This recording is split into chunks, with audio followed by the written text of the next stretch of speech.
সেই শোকেতে মাতমে করেন জগতে মাতা ফাতেমা। ইয়া হাবিবে ইয়া রাসূল শহীদ ইমাম হোসেন, সেই শোকেতে মাতম করে জগত মাতা ফাতেমা।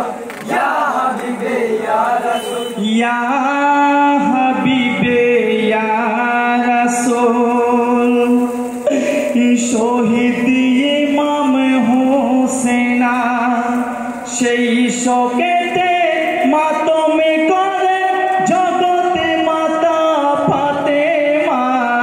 ইয়া হাবিবে ইয়া রাসূল শহীদ ইমাম হোসেন, সেই শোকেতে মাতম করে জগত মাতা ফাতেমা। ইয়া হাবিবে ইয়া রাসূল, হায় পিতা যাহার সেরে খোদা মাতা হলেন ফাতেমা, দিনের নবী নানা জাহান দো জাহানের বাদশাহ, তাহার মাথা কেটে নিল সীমার পাপী কমিনা। ইয়া হাবিবে ইয়া রাসূল শহীদ ইমাম হোসেন, সেই শোকেতে মাতম করে জগত মাতা ফাতেমা। ইয়া হাবিবে ইয়া রাসূল। আসসালামু আলাইকুম ওয়া রাহমাতুল্লাহি ওয়া বারাকাতুহু।